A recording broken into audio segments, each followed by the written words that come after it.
Karim juga ya, guru besar, para dosen senior, para Pak Dekan juga kemarin itu hadir katanya Pak Dekan FFS, yang tentunya saya hormati, saya muliakan Pak Kiai Dr.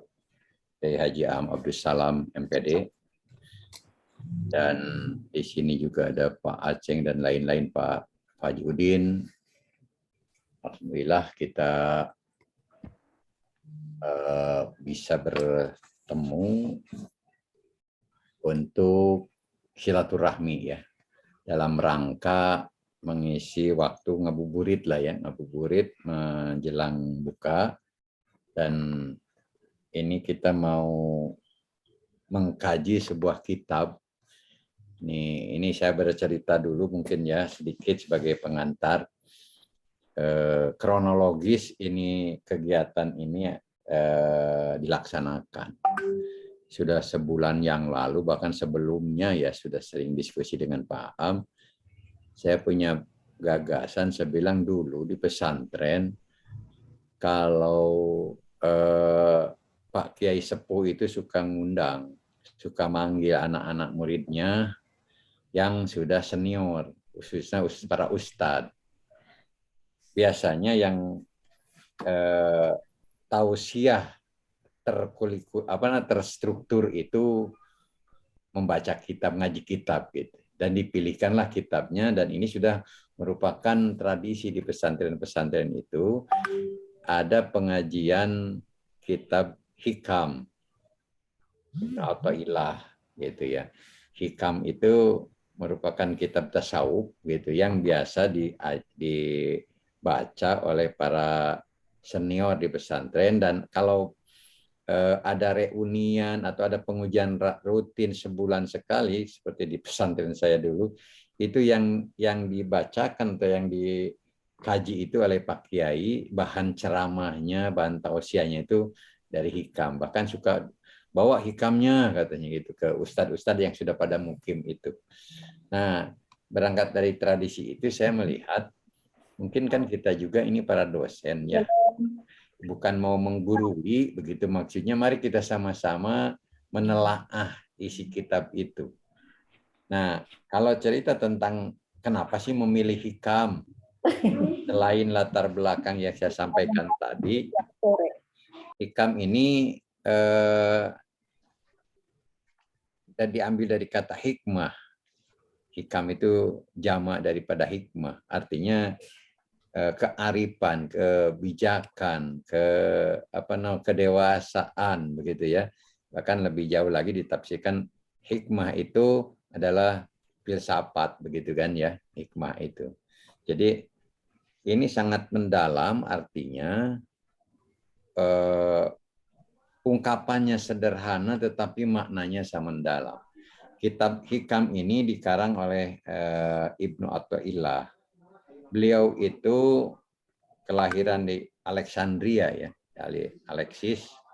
Kemudian beliau juga lahir setelah Imam Al-Ghazali ya, tahun 1260 Masehi, bertepatan dengan 658 Hijriah. Usianya pun beliau tidak banyak, hanya 49 tahun ya, tidak sampai 50 tahun. Tetapi kearifannya luar biasa sampai membuat sebuah kitab yang namanya hikam.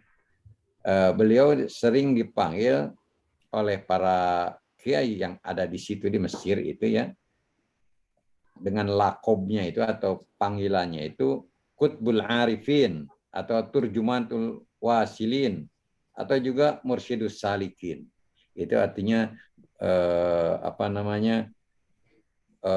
lakob itu julukan kepada seorang salih yang membawa orang lain menuju kepada kesempurnaan atau keridhaan Allah begitu ya. Nah, beliau juga sebagai ahli, sebetulnya ahli di bidang tafsir bahasa Arab, tafsir hadis. Tetapi ketika awal-awalnya beliau itu sebagai ahli di bidang syariah juga gitu, itu seringkali mendiskreditkan masalah tasawuf itu. Jadi apa sih tasawuf itu, macam-macam lah kan, ilmu dohiri itu ya, sebagai ahli ilmu dohir. Dan pada akhirnya ketika dia mendalami makna yang dibalik kalimah-kalimah atau kata-kata yang para sufi yang begitu mendalam, nah beliau itu lantas merenung begitu. Dan renungan-renungan itu dengan bahasa yang sederhana hasil petualangannya ini mirip seperti Al-Ghazali, cuman Al-Ghazali lebih lama gitu ya berpetualangan. Tapi kalau Athaillah ini tidak terlalu lama karena usianya pun tidak terlalu panjang begitu, hanya 49 tahun. Jadi masa-masa produktifnya itu betul-betul digunakan untuk belajar. Dan pada akhir hayatnya juga dia dalam keadaan tidak bisa berdiri gitu ya, duduk begitu ya, karena mungkin ada penyakit atau apa gitu ya. Itu keadaan beliau itu di akhir hayatnya sangat dicintai oleh para jamaahnya, dan Lakob itu ketika beliau berceramah di mana saja, salah satunya sering diundang ke Kairo, ke Al-Azhar. Banyak para ulama yang menjudge beliau. Kalau setelah dengar dia, katanya banyak orang berbondong-bondong untuk menjadi sufi, artinya arif begitu, bijak gitu perilakunya, tidak hanya melihat sesuatu itu dalam perspektif hukum, fikih, halal haram gitu ya, tetapi melihat kearifannya.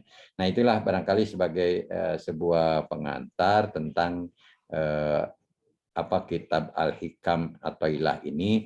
Dan bapak-bapak yang kebetulan punya kitabnya silakan kitab, karena ini syarah hikam ini banyak sekali ya.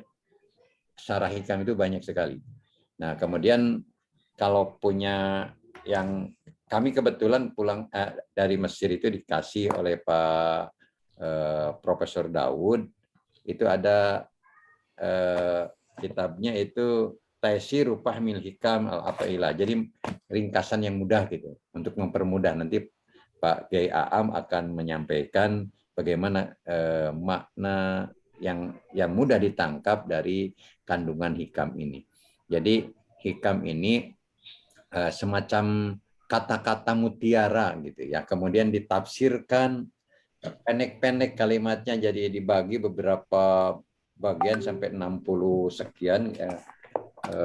Saya lihat ya pokoknya sampai Selasa wasituna badami aten 263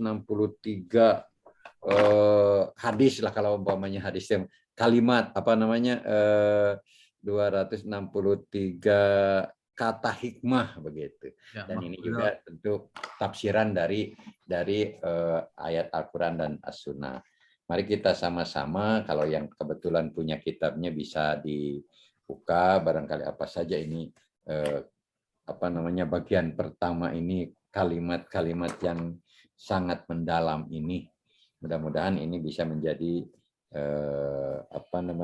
arahan bagi kita untuk meningkatkan pemahaman kita tentang tasawuf, karena beliau juga Athaillah ini, Ibnu Athaillah itu juga sufi ya, kemudian sudah masuk ke tarekat juga, dia ahli memegang salah satu tarekat.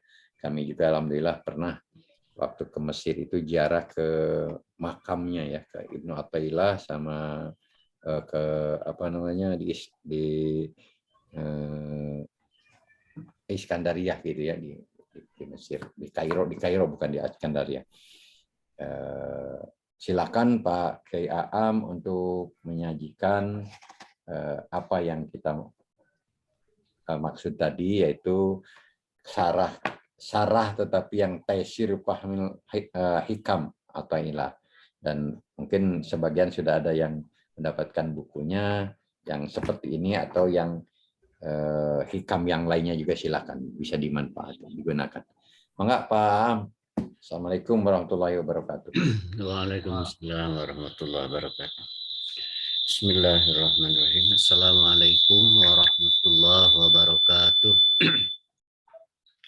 Alhamdulillah allazi la na'budu illa iyyah Ahmaduhu subhanahu wa huwa rabbun la rabba siwa. Wassalatu wassalamu ala rasulillah sayyidina wa habibina wa syafi'ina wa maulana Muhammadin sallallahu alaihi wasallam wa ala alihi wa ashabihi wa man tabi'ahudah. Bapak-bapak yang saya hormati, mari kita bersyukur Allah mempertemukan kita di bulan suci agung mulia ini. Hakikatnya Allah yang mempertemukan kita, bukan kemampuan kita, bukan keinginan kita. Allah lah yang mempertemukan kita, tentu saja karena rahmat dan karunia-Nya. Saya terundang oleh keinginan Prof. Sahidin untuk kajian hikam. Ya, dengan senang hati dan tentu saja dengan segala kemampuan yang saya miliki, saya coba berusaha ya untuk menyajikan hikam ini. Tapi di sini ada hikam yang sudah dipilih gitu ya. Ini nanti saya tampilkan dulu di sini. Sudah dipilih oleh Pak Sahidin dan kawan-kawan, yaitu Taisir Fahmil Hikam Al-Ata'iyah. Jadi istilahnya taisir itu memudahkan pemahaman hikam Ata'iyah. Tentu saja sangat singkat ya. Jadi hanya makna pokoknya saja, tidak ada contoh-contoh, dan sebagaimana kebanyakan sarah hikam seperti itu. Di samping ada juga yang sangat panjang lebar seperti Al-Buti. Itu Romdon Al-Buti itu mensarahi hikam menjadi 5 jilid, rata-rata 400 halaman setiap itunya. Di sini saya akan 2 tahap, membaca dulu menerjemahkan itu dengan teksnya ditampilkan karena penjelasannya menyusul. Setelah membandingkan berbagai penjelasan, akhirnya kita menyajikan penjelasan yang juga insya Allah mungkin menurut kita lebih katakanlah mendekati gitu ya. Baiklah, kita mulai. Ini kita kira-kira kitabnya. Nah, ini Taisir Fahmil Hikam Al-Ata'iyah. Jadi untuk tahap pertama mungkin beberapa menit saya akan baca saja logat, tidak melogat, dibaca artinya. Kemungkinan kawan-kawan sudah memegang kitab, tapi kemudian lebih panjang akan menjelaskannya dengan penjelasan-penjelasan yang juga saya siapkan di sini. Al-hikmah al-ula itu kata hikmah yang pertama itu ini. Min alamatil i'timadi alal amali nuqsanur roja'i inda wujudiz zalali. Min alamatil i'timad, di antara cirinya bersandar kepada alal amali, kepada amal. Ya, manusia suka bersandar kepada amal. Apa sih di antaranya? Nuqsanur roja, yaitu kurangnya harapan tatkala terjadi az-zalal. Az-zalal itu asalnya az-zillah, itu terseleo, tergelincir. Dan memang aslinya begitu. Hanya kemudian tergelincir kata-kata, tergelincir perbuatan, jadi termasuk maksiat termasuk di sana.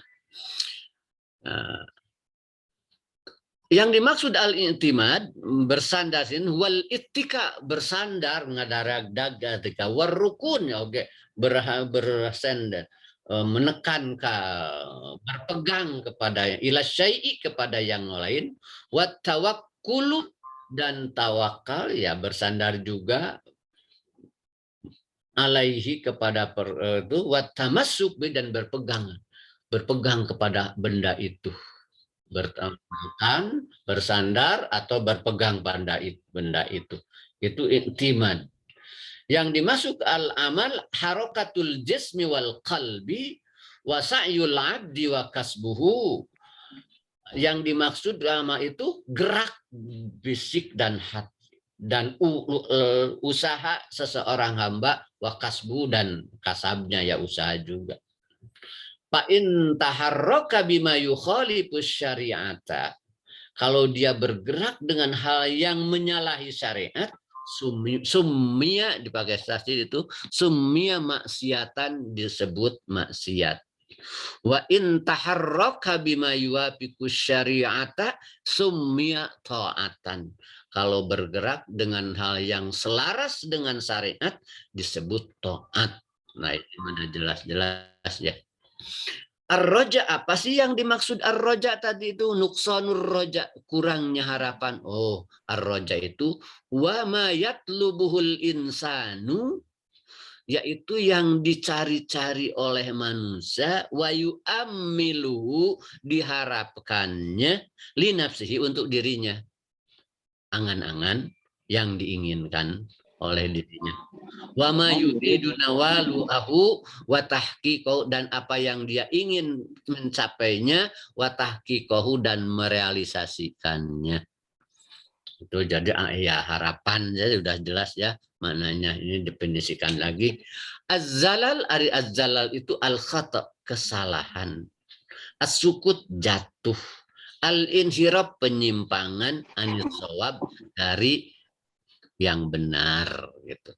Jadi mencakup mana itu harfiah saja ya. Nah sekarang wal makna, apa yang dimaksud dengan makna dari hikmah itu? Anna min alamati i'timadil amili ala amalihi warrukuni ila nafsihi wat tawakkuli alaiha bis sa'yi wal amal. Udah gitu macana teh. Cacan beres mari. Anna min alamati i'timadil amili ala amalihi warrukuni ala nafsihi wat tawakkuli alaiha bis sa'yi wal amal in kita arjaihi wa amalihi bi rahmatillah inda wujudil khata'i wal gitu. Di antara ciri bersandarnya seseorang terhadap amalnya dan cenderung kepada dirinya, bersandar kepada kekuatannya dalam berusaha dan berbuat, itu cirinya itu suka kurangnya, putusnya harapan dan harapan kepada rahmat Allah. Nah, bulan kamari macok, aduh bulan ini masih masuk kelas sakit, aduh rezeki kurang atuh nanti IBK-nya jadi. Nah itu teh khawatir rezeki kurang karena kurang ngajar teh, atau udah bohongan. Iktimadnya kepada amal. Kalau iktimadnya kepada Allah mah tidak akan kurang harapan tah itu ya. Aduh pada pensiun ya kumaha hari, wah repot karena repot pensiun dah tuh. Gitu. Nah, kalau kita iktimadnya, bersandarnya, berpegangnya kepada amal, tentu saja itu yang tidak diinginkan oleh Allah. Nanti insya Allah dalam bagaimana munculnya pikiran ini. Wal murad minal hikmah, yang dimaksud dari hikmah, annahu yajibul i'timad Allahi wahdah. Nah ini wajib i'timad itu, bersandar itu, berpegang itu Allahi wahdah, kepada Allah saja satu. Wa ta'wil ala fadlihi, yang menyandarkan sama ta'wil ala fadlihi, menyandarkan kepada karunia-Nya subhanahu wa ta'ala, bukan kepada amal. Wa tawakkul alaihi pisai, dan tawakal kepada dalam berusaha dan berbuat. Jika demikian kita hanya bersandar kepada Allah saja, batar tapi himmatul abdi minal i'timad ala amali. Tapi maka meningkat, naiklah himmatul abdi. Nah, justru hikam itu bukan mengendorkan usaha, tapi meningkatkan semangat. Meningkatlah, naiklah semangat seorang hamba dari asalnya sekedar ya, dan sekedar bersandar kepada amalnya, bernaik meningkat jadi bersandar kepada fadlullah, ya, kepada karunia Allah. Kalau begitu kalau kita bersandar kepada karunia Allah, bagaimana dengan amal? Apa berkurang? Oh, tidak, ma'asiqah, dengan tetap yakin bi annal a'mal, bahwa amal-amal itu, usaha-usaha itu wasilatun libulugi mardotillah, jalan, cara atau sarana untuk mencapai ridhonya. Tetap tidak lantas jadi kurang amal karena bergantung kepada Allah, bahkan meningkatkan kekokohan, semangat, keberanian untuk melakukan kedua-duanya secara utuh. Nah, begitu wabizalika la yai'asul abdu min rahmatir rabbih. Tidak akan pernah berputus asa seorang hamba dari rahmat Rabbnya. Walayan qati'u, dan tidak akan putus amaluhu, harapannya, fi khaliqihi wa kepada khaliknya dan tuannya, Allah maksudnya. Dalam hal apa? Pitolabi apwihi indawuku ilmasiyah, di dalam memohon maafnya indawuku ilmasiyah, tatkala terjadi terjerumus pada maksiat. Awik tiropid dunub, tapi mengalami dosa, melakukan dosa. Nah, kalau begitu tidak akan berdosa seorang harus sekalipun terjerumus pada dosa. Sebab yang terlihatnya Robnya, tidak amalnya. Apapun yang terjadi pada tidak melihat amal itu, tapi langsung kepada Robnya, ya, rahmatnya, maka akan harapannya tidak akan berkurang sekalipun kena maksiat. Atau rasa takutnya tidak berkurang sekalipun bertambah sekalipun maksiat, dan tidak berkurang sekalipun tetap soleh tagen saja. Nah, kalau nanti lebih banyak dengan contoh-contoh. Fayatirul abdu fi sulukihi ilallahi bijana hail khaufi warraja. Maka kalau begitu terbanglah al-abdu. Ini bahasa Al-Ghazali sebenarnya. Fayatirul abdi, terbang seorang hamba, fi sulukihi ilallah, di dalam perjalanannya nyukruk kepada Allah, merayap menuju Allah, merayap menggapai ridha Allah. Apa terbangnya itu? Bijana hail khaufi warroja, dengan dua sayap, rohaup dan roja. Kalau burung terbang bisa melenggok-lenggok karena keseimbangan sayap itu, inilah keseimbangan sayap. Haup roja itu harus seimbang. Kalau begitu palayan kusul khaufu bimulazamati ta'at, maka tidak akan jadi kurang haupnya kepada Allah karena taatnya yang terus-terus. Wal a'malis sholih, dengan mulazamatil a'malis sholih, dengan terus beramal soleh, tidak lantas kurang takut, tidak, tetap haupnya. Dan tidak juga semakin tebal harapannya dengan terus taat, tidak, stabil saja. Walayan qati'ur roja wal amalu, dan tidak berputus roja dan harapannya bila kepada bil wuku bil maksiyah wazalal, karena terjerumus kepada maksiat dan kesalahan. Nah, itu saja untuk sekedar artinya. Mari kita lihat ya sarah-sarahnya, penjelasannya.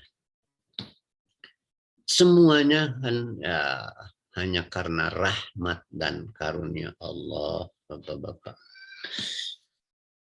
Kita bisa puasa, Tidak bisa diklaim karena kita sehat, tidak. Kita sholat taraweh yang banyak, apalagi yang tak terbayangkan kalau bukan bulan puasa 20 rakaat. Tidak bisa. Karena kita sehat. Banyak orang yang sehat, kuat, mau sama mau, tapi tidak semudah itu. Kenapa? Karena kata Allah, walaula fadlullahi alaikum wa rahmatuh ma zaka minkum min ahadin abada. Kalau bukan karena rahmat dan karunia dan rahmat Allah, tidak akan seorang pun di antara kalian bisa melakukan yang memperbaiki dirinya, membersihkan dirinya, ibadah-ibadah. Tidak, abada, selama-lamanya. Jadi kita bisa sholat, bisa zakat, bisa puasa. Itu bukan karena kita mau, bukan karena kita mampu, tapi karena keberpihakan rahmat dan karunia Allah. Ya. Kalau amal kita itu sholat, puasa itu bukan karena kita milik kita, tapi karena kasih sayang Allah. Lantas layaklah kita mengandalkan amal itu. Berhenti harapan kita, pegangan kita pada amal? Masa iya? Kalau begitu, sama saja kita mengabaikan Allahnya. Maka sandaran kita bukan pada amal, tapi kepada rahmat Allah, karunia Allah. Semua orang Yahudi dahulu, itu durhakanya, membangkangnya kepada Nabi. Akhirnya mereka berjanji, beradakan perjanjian, tobat. Tapi kemudian summa tawallaitum min ba'di dzalik. Tapi kalian malah berpaling lagi setelah itu. Tapi dasar Allah sayang, tetap saja diberi kesempatan tobat. Tobat lagi, tobat lagi. Akhirnya mereka baik. Apakah mereka jadi baiknya karena tobatnya? Tidak, kata Allah, falaula fadlullahi alaikum warahmatuh. Kalau bukan karena rahmat dan karunia Allah, lakuntum minal khosirin. Kalian itu jadi orang-orang yang celaka, kata Allah. Jadi mereka bisa jadi orang baik, bukan karena amal tobatnya, tapi karena rahmat dan karunia Allah. Jadi layaklah kita mengandalkan amal tobat itu sebagai pegangan kita, sandaran kita. Tidak, kita harus lebih bersandar kepada karunia. Sebab tobat itu hanya karena rahmat dan karunia Allah. Masa iya malah berpegang kepada tobatnya? Orang munafikin di zaman Rasulullah, luar biasa borak-bariknya menyampaikan ragam berita, sedikit yang kurang nyaman di Muslim itu disebarkan sebelum untuk mengacaukan Muslim. Tapi alhamdulillah mereka terjaga sekali. Orang Muslim sangat hati-hati sehingga tidak terkecoh dan terperdaya oleh berita itu. Apa itu karena kesabaran mereka dalam menerima berita? Tidak, kata Allah. Walaula fadlullahi alaikum warahmatuh lattaba'tumus syaitan. Muhammad dan Muhammad, kalau bukan karena rahmat dan karena karunia Allah, tentu kalian akan terseok-seok saja, terbawa-bawa bisikan-bisikan setan. Jadi amal kita yang sabar itu, bukan itu yang harus menjadi sandaran kita. Itu rahmat dan karunia Allah. Ya. Kan kita suka bersandar kepada amal. Tadi saja masa tenang karena masih sehat gitu. Bersandar karena amal kita pada kekuatan. Bukan. Nah, jadi karena kan kalau kita pun bisa sabar katanya isbiru wa masabruka billah illa billah. Sabar silakan. Tapi kan sabar kamu itu bukan karena kamu, illa billah, kecuali karena oleh Allah juga sama kamu. Dihabisi semuanya. Karena itu tadi wajib hanya bersandar kepada rahmat dan karunia Allah. Masih belum selesai ya. Di kalangan orang muslim tersebar berita ifki, fitnah tentang Siti Aisyah yang dituduh serong. Berat sekali pada Rasul. Tapi Rasulullah dan para sahabat bisa menjaga diri sehingga tidak termanfaatkan juga orang-orang munafik. Kesabaran mereka, solidan mereka itu membuat mereka terjaga dari fitnah itu. Tapi kata Allah, bukan karena mereka yang hebat. Walaula fadlullahi alaikum wa rahmatuhu fid dunya wal akhirah lamassakum bima afadtum fi azabun alim. Kalau bukan karena rahmat dan karunia Allah di dunia dan akhirat, pasti kalian akan kena azab nanti di akhirat. Terkait ma'afadtum, masalah yang kamu selami, yang kamu kembangkan tentang berita-berita itu. Terus Allah kembalikan kepada rahmat dan karunia Allah. Kita bisa baik karena kita sopan karena itu. Oh tidak. Fabima rahmatim minallah. Muhammad, karena rahmat dari Allah kau bisa lemah lembut. Jadi tatkala kita dakwah, kita mengandalkan pada cara kita yang lemah lembut, merasa bukan itu. Bukan karena pada amal kita, tapi kepada rahmat. Kita bisa memberi kebaikan karena kita bisa bicara. Bukan pada penjasaraan kita, bukan kelembutan kita, tapi kepada rahmat dan karunia Allah. Kita tahu Zulkarnain berhasil membangun itu ya, sudah sering rasanya benteng antara Ya'juj dan mereka. Diceritakan proses teknologinya. Hebat, luar biasa. Antar gunung dibuat benteng dari baja. Apa yang setelah berhasil ya, itu Zulkarnain tidak melihat teknologi yang kehebatan tentaranya, kekuatan dia, tidak melihat amalnya sama sekali. Bahkan kata dia, haza rahmatun min rabbi, langsung melihat. Jadi lebur amal-amal yang dia lakukan tuh dengan rahmat, lebur ke sana, larut di sana, tidak terlihat lagi. Untuk disandari, untuk apa lagi, untuk sekedar dibanggakan. Hadza rahmatun min rabbi. Ini rahmat dari Rabbi. Coba pakai iya tuh. Rabbi. Faida ja'a wa'du Rabbi. Pakai iya. Robku. Wajah wakana wa'du Rabbi. Robku. Waduh, luar biasa mengapresiasi betapa kehadiran Robnya. Setelah itu. Tidak terlihat saja amalnya, jasanya tidak terlihat. Dilebur di dalamnya.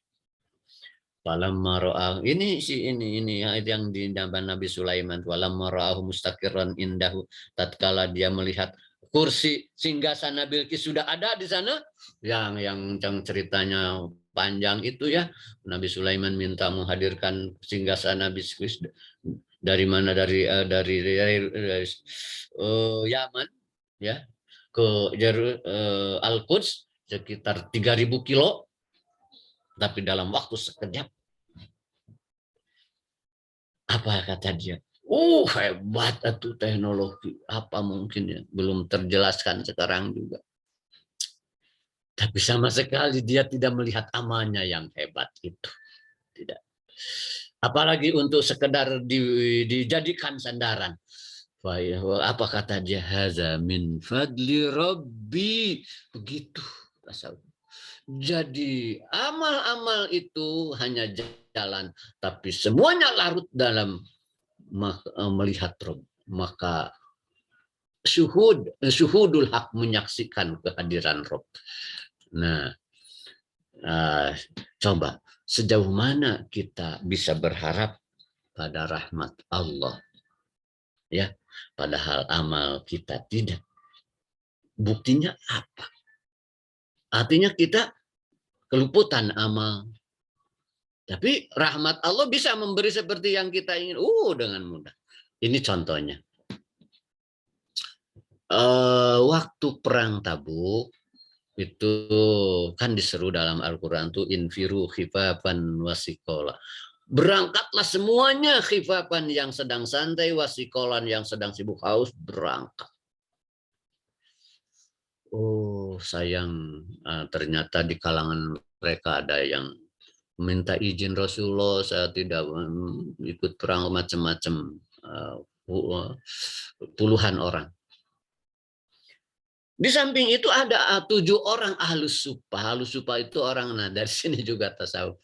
Ahlus supa itu orang-orang yang mendiami masjid, yang datang dari Mekah. Padahal orang kaya seperti Suhaib, Mus'ab, yang kaya, tapi karena tidak dibawa apa-apa kekayaannya, jadi tidak punya rumah-rumah acan kan di Madinah, jadi masjid. Datanglah 7 orang. Waktu diseru angkat perang itu, datang kepada Rasulullah ingin ikut perang.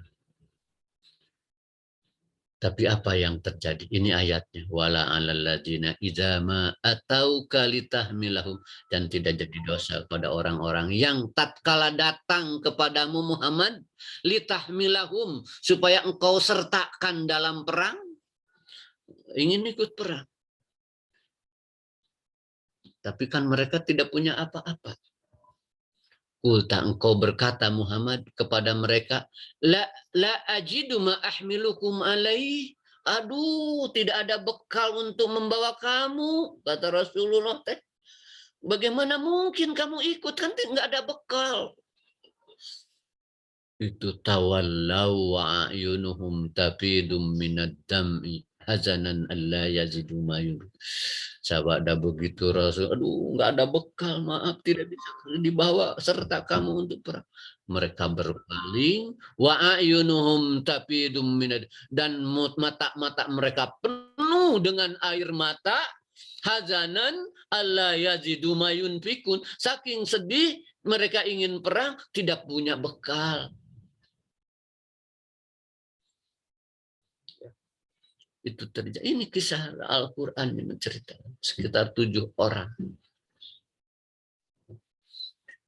Cerita itu selesai seperti itu, tertinggalkan. Di waktu sana di Tabuk, Rasulullah bersabda, kau sang perang. Kata Rasulullah, inna bil madinati aqwaman masirtum masiran wala qata'tum wadiyan illa kanu ma'akum.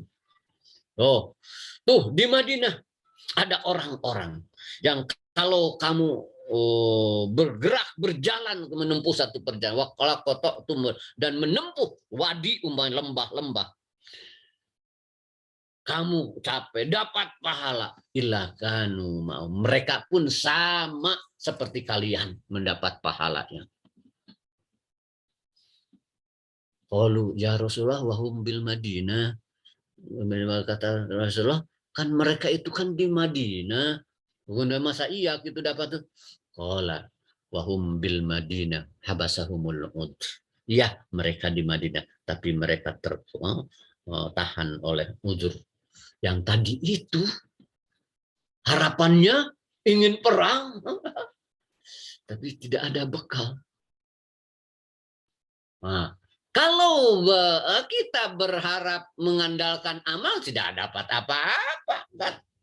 Tapi kalau berharapnya kepada apa? Karunia dan karunia memang diberikan seperti yang diharapkan. Nah, ini bukti bahwa kita tidak layak berharap kepada amal. Tidak harus merasa tenang karena ngajar penuh akan dapat di BK yang besar. Tidak harus. Saja harus kecil dan harus besar. Kalau kita bersandar kepada karunia dan rahmat Allah, kita orientasikan kepada yang kenyataan sekarang. Antara syariah dan hakikat ini. Antara syariah dan hakikat. Ya ayyuhallazina amanu kutiba alaikumusiyam kama kutiba alal ladzina min qablikum la'allakum tattaqun. Ini sudah dibahas sangat ini dari sisi pedagogis ya. Tapi kita tidak masuk ke sana. Ini saja akhirnya. Wahai orang-orang diwajibkan berpuasa sebagaimana diwajibkan orang lain. La'allakum tattaqun. La'allakum tattaqun. Ya, nggak enak ini. Sebenarnya puasa itu berat, Pak. Tapi bahasanya cuma la'ala, mudah-mudahan kalian tattaqun menjadi orang takwa. Inginnya saya mah yang supaya memberikan harapan yang kuat untuk puasa, lakuntum tattaqun, pasti kalian jadi orang-orang bertakwa. Inginnya begitu. Alasannya pas supaya lebih semangat. Oh, ternyata lain. Maksud Allah tidak begitu. Justru dengan Allah ini lebih dalam memberikan dorongannya. Pertama, ya, artinya apa? Dengan Allah saja. Artinya dengan Allah kamu jadi orang takwa itu bukan karena amal kamu. Ya Allah begitu Allah, tapi karena rahmat dan karunia Allah. Ya, karena itu jangan lakuntum. Kalau itu seakan-akan amal yang membuat kamu takwa. Karena itu mungkin kita akan bersandar kepada amal.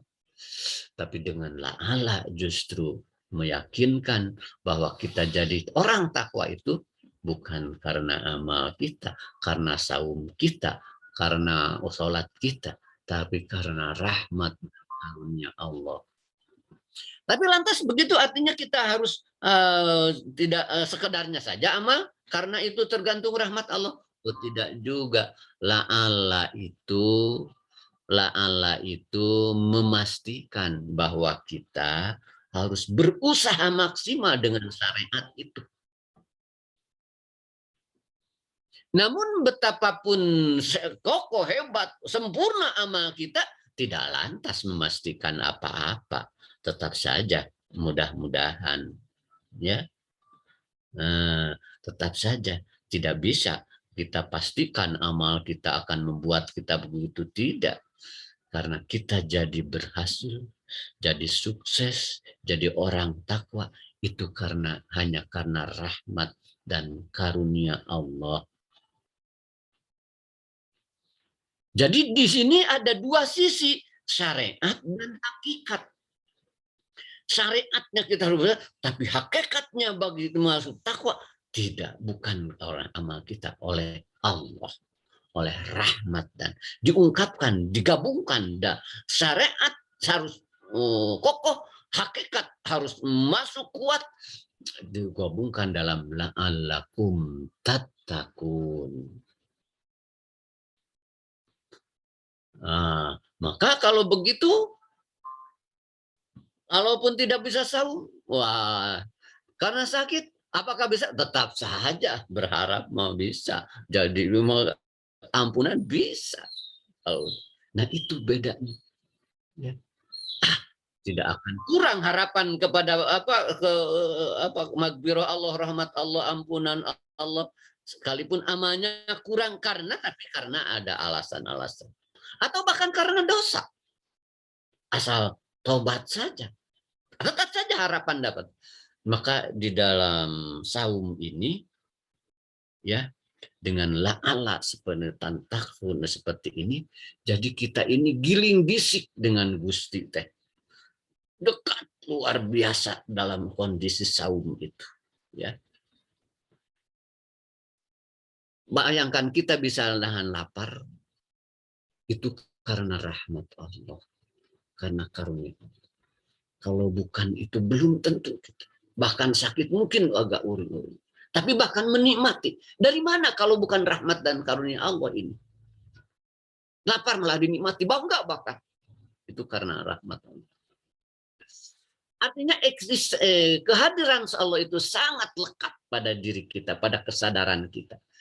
Biasa kalau umpama sedang tidak puasa, kita datang ke rumah ada masalah, itu dengan mudah paling tidak melemparkan sikap yang kurang. Apa kan kata, tapi dalam puasa tidak. Kehadiran Allah begitu lekat, begitu lekat. Nah, Tapi cobaannya pun banyak. Nah, kadang-kadang ada yang terasa lapar sekali. Nah, kalau waktu saat terasa sakit lapar ini kita mengeluh, aduh lapar sekali, atau kenapa ini? Nah, ini berpaling dari Allah. Inginnya tatkala lapar itu hati itu terbang ke langit, ya Allah saya senang kau beri lapar. Atau sebaliknya, saya mah tidak terasa apa-apa. Kalau malah kita merasa, wah saya mah tidak terasa apa-apa, biasa saja. Waduh bangga pada diri, itu tidak nyambung, itu ujian dari Allah. Inginnya Allah ditemui segera, ya Allah bangga kepada Allah. Bahkan umpamanya ini, sedang puasa, tapi kita terjebak dengan kondisi yang itu. Sehingga kita biasanya bertemu siapa dia tengah hormat, tapi ya tidak jadi mengkel. Kenapa ya? Pikiran itu bertanya-tanya. Jadi agak baut kita pada pertemuan.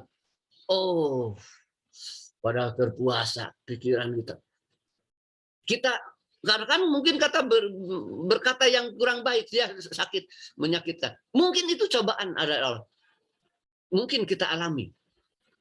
Dan itu adalah ujian untuk meningkatkan kita. Kalau kita disadari kemudian, ya Allah, saya sedang puasa, masih sempat begitu. Sehingga dia sakit hati. Terus istighfar, ya Allah. Nah, itulah yang diharapkan oleh Allah. Jadi menaikkan kita. Semuanya akan mengalami ujian itu macam-macam. Dan semuanya hanya karena rahmat Allah. Sekali lagi, takwa itu bukan karena amal kita, tapi karena rahmat Allah. Ada hadis kata Rasulullah, "Ma min ahadin yudkhiluhu amaluhu al-jannah." Takkan seorang pun dimasukkan ke surga oleh amalnya, tidak. Fakila, makanya wala anta ya Rasulullah. Engkau juga tidak Rasul. Wala ana, tidak aku juga. Illa ayataghammadani Allahu birahmati, kecuali kalau Allah melimpahiku dengan rahmatnya. Tuh Rasulullah juga begitu. Jadi masuk surga itu bukan kena amal.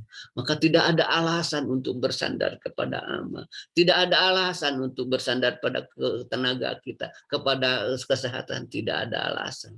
Kita harus lupakan amal itu, jangan dilirik. Langsung bersandar kepada Allah saja. Tapi kan ada begini dalam Al-Quran, bahkan udhulul jannata bima kuntum ta'malun.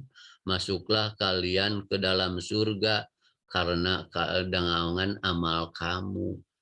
Oh yo, kata hadis tadi tidak asal masuk surga karena amal. Kata Quran mah masuk karena amal justru. Oh, nah di sini ini dua dimensi. Yang tadi yang hadis itu berbicara hakikat, yang Al-Quran itu bicara syariat. Seringkali begitu. Kalau tadi la'alakum tatakun di sana di ayat itu, di ayat 183 itu syariat dan hakikat menyatu. Di sini mah hadis bicara hakikat, ayat bicara syariat. Tidak dibenturkan. Artinya apa? Memenuhi syariat harus 100%, memenuhi hakikat harus 100%. Tidak dibagi. Kadang-kadang kita membenturkan. Nah, karena itu antara syariat itu ini, syariat diorientasikan pada pewujudan ibadah. Syariah fi'lul ibadah secara penuh. Untuk apa? Untuk membuktikan ubudiyah kita, kehambaan kita kepada sebagai manusia kepada Rob kita. Itulah kita menghampirinya, menyenangkan Allah sehingga akhirnya dia menjadi jalan untuk memperoleh ridho Allah penuh. Tapi apapun itu ibadah tidak bisa jadi, karena ibadah pun bukan kita mampu, ibadah pun bukan karena kita, tapi karena rahmat Allah juga lagi. Ini luar biasa, Allah kita diciptakan, bisa diberi kekuatan, didorong ibadah, diingatkan. Akhirnya Allah juga beri pahala. Ini siapa, Robi'ah Adawiyah berdoa katanya dalam itu. Ya Allahumma bihubbika li as'aluka an tukrimuni bimazidin minat taqwa. Ya Allah, aku bihubbika li, dengan cintamu kepadaku, dengan cintamu kepadaku, aku minta untuk menambah ketakwaan, memuliakanku dengan menambah ketakwaanku. Terdengar oleh dunungannya Tuhan. Bagaimana kamu mengatakan begitu? Kan selayaknya mah kamu bihubbilaka, dengan cintaku padamu aku. Ini malah bagaimana kamu tahu cinta Allah kepadamu? Oh, begini. Kalau tidak karena apa? Cinta dia, aku ini bisa dibangunkan karena dia mencintai. Karena cinta dia kepadaku, aku dibangunkannya. Karena cinta dia kepadaku, aku dihadapkannya kepada dia tengah malam. Karena cintanya dia kepadaku, aku dibuat meleleh di hadapan keagungan. Bukan karena aku. Jadi amalnya itu tidak terlihat, tapi bahkan cinta Allah. Karena itu hakikat di organisasi untuk menyaksikan menyaksikan Allah. Apa artinya? Dia hadir dalam seluruh kenyataan. Aduh, lapar. Sakit. Lihat Allah hadir di sana. Karena kalau tidak hadir, kita bersama, kenapa lapar sekali? Waduh, keluar dari yang Allah maksudkan, itu diberi laparnya, itu sakitnya itu. Kenapa lapar? Padahal itu Allah sedang menyentuhnya dengan kita dengan kasih sayang. Allah hadir dalam syuhudullah, saksikan Allah dalam seluruh kenyataan. Semuanya karena rahmat dan karunia. Semua terjadi hadir. Bahkan musibah. Bahkan tadi kita sempat mencela orang lain dengan keras. Itu di sana ada rahmat dan karunia Allah. Supaya kita semuanya lebur di dalamnya. Artinya kebaikan kita tidak terlihat. Kesehatan kita, kecerdasan kita, amal tidak terlihat, lebur karena rahmat dan karunia Allah. Maka hanya tergantung kepadanya, bukan kepada amal kita, bukan pada tenaga kita. Sebab bergantung kepada amal berarti kalau akan mengakibatkan kurang harapan. Kurang harapan itu berubah karena kita akibatnya diakibatkan bergantung pada amal. Dan hakikatnya tergantung, 10 menggantungkan sebutannya, hakikatnya pembebasan dari ketergantungan kepada selainnya. Justru kita semua bergantung kepada rahmat Allah supaya kita dibebaskan, tidak tergantung kepada tenaga kita, tergantung kepada amal kita, tergantung kepada selain Allah. Itu akan repot kalau kita tergantung kepada tenaga kita, akan repot. Hanya kemungkinan 2, merasa bangga kalau berhasil atau merasa kecewa kalau tidak berhasil. Karena Allah tidak mau supaya manusia tetap nyaman, tenang. Jangan bergantung selain aku, selain rahmatku, karena mereka itu amal kamu itu tidak bisa apa-apa, gitu, seakan-akan begitu. Jadi pembebasan dari ketergantungan kepada selain dirinya. Di sanalah kekuatan manusia, ya. Dengan bertumpu dan bersandar penuh pada karunia dan rahmatnya, maka khauf dan roja akan tetap seimbang. Tidak ada alasan untuk mengurangi harapan, karena dia tidak tergantung pada amal kita memberi. Dia lebih dulu sayang, ya, kepada kita sebelum memberikan kewajiban kepada kita. Itu kata Al-Ghazali, ar-raja wal khauf janahan yatiru bihimal abdu ila maqami rabbih. Roja dan khauf itu 2 sayap yang digunakan terbang oleh hamba kepada maqam Rabbnya, keharibaan Rabbnya. Nah, ada doa yang bagus untuk menyambut ini. Allahumma rahmataka arju. Ini doa, tapi doa ul-qarob, artinya doa tatkala Rasulullah berat kondisinya, ini doa Rasulullah. Allahumma rahmataka arju. Ya Allah, hanya pada rahmatmu aku berharap. Aduh, begitu bahasanya itu. Rahmataka didahulukan itu. Supaya tidak ada harapan kemana-mana. Tidak. Allahumma rahmataka arju. Ya Allah, hanya pada rahmatmu aku berharap, ya Allah. Fala takilni ila nafsi. Maka jangan engkau percayakan diriku pada diriku sendiri. Aku menyandarkan hidupku pada tenagaku sendiri, kepada otakku. Jangan, ya Allah, jangan begitu. Torfata'ain, sekejap mata pun jangan, ya Allah. Ingin dipeluk dengan rahmat dan karunia Allah selamanya ini. Wa aslih li sya'ni kullah. Luruskan seluruh urasanku. La ilaha illa anta.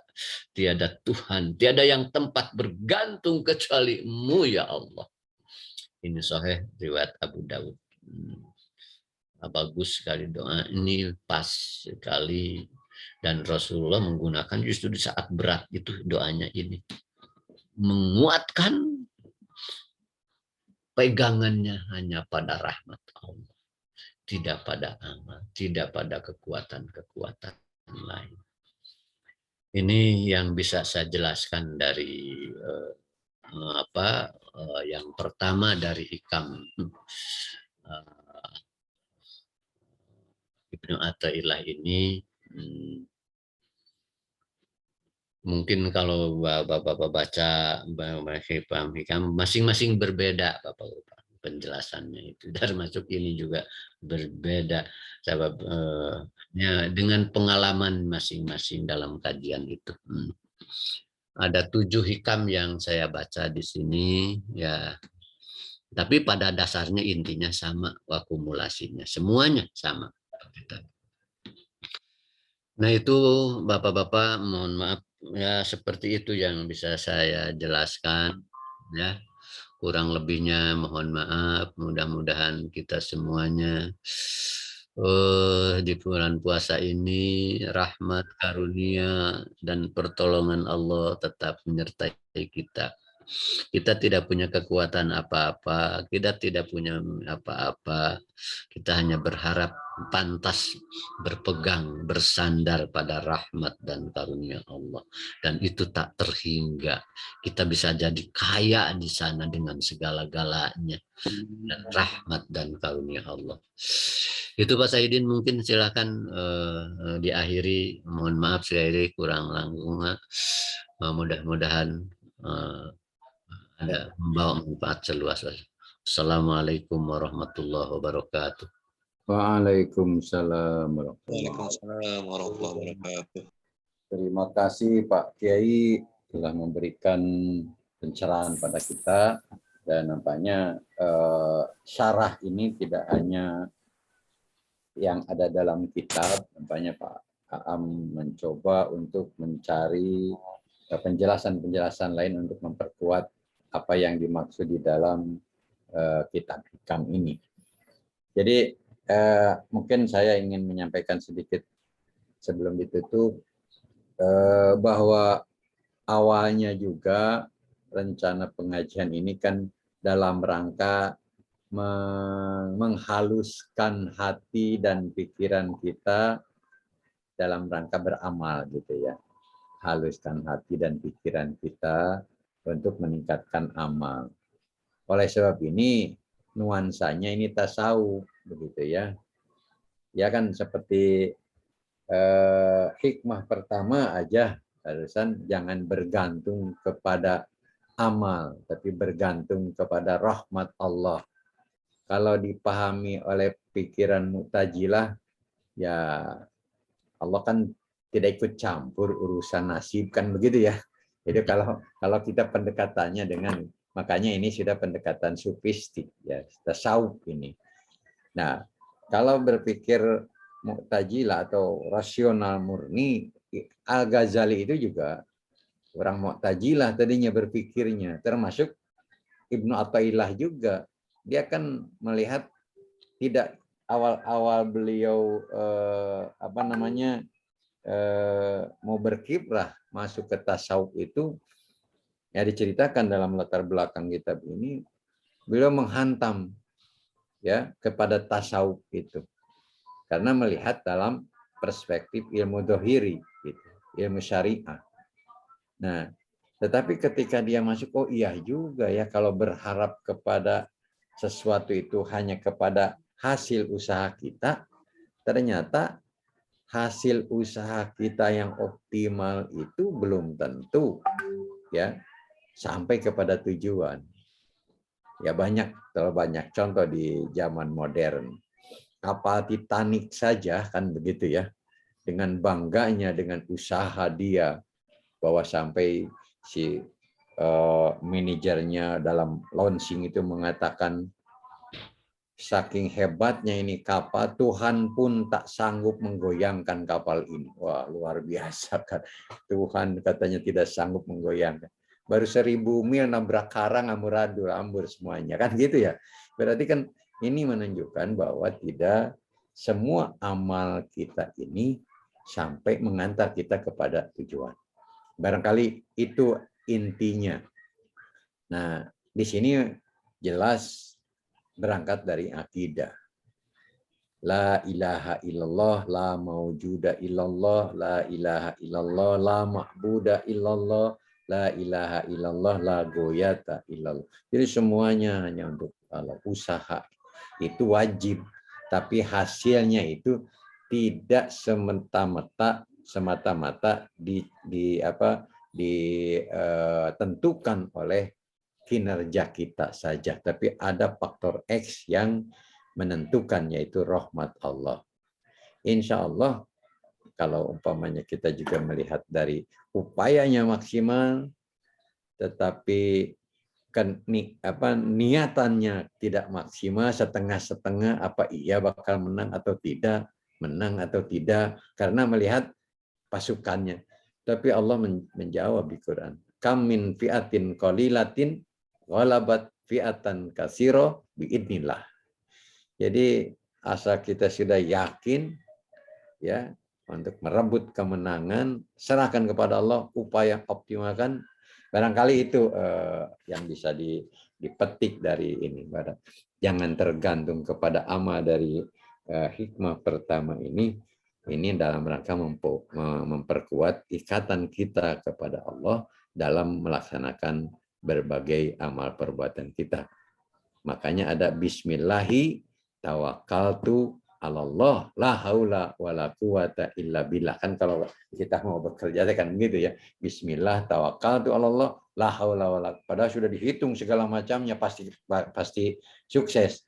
Tapi kenyataannya juga boleh jadi dengan hitung-hitungan kita ini justru meleset. Tapi hal lain yang bisa memberikan kesuksesan yang mungkin saja tidak diprediksi. Nah, barangkali ada hal-hal lain yang terkait dengan keberhasilan doa diri kita, doa orang lain. Sodakoh umpamanya. Ini kan impossible, kok sodakoh ke sana kok Allah membalasnya dengan kesulitan sesuatu, kita dihadap apa yang kita hadapi, suatu kesulitan, bahkan ditambahnya itu oleh sedekah kita, begitu kan. Nah, ini juga keterangan-keterangan berkaitan dengan itu. Jadi kembali bahwa kita hanya kepada Allah kita menggantungkan diri. Masih ada sedikit lagi kalau ada yang mau memberi masukan, komentar, ya, karena kita sepakat juga sebelum buka, 10 menit sebelum buka ini masih ada. Ya, silakan, barangkali ada yang mau berkomentar, bertanya. Masih ada 10 menit lagi lah ini. Nah, bukanya jam 6 kan ya, kurang 3. Barangkali ada, kalau tidak ada. Sampai setengah 6 aja, Prof. Ya, oke. Kalau tidak ada, kita tutup saja pertemuan kita. Insya Allah. Ini juga pengumuman ya.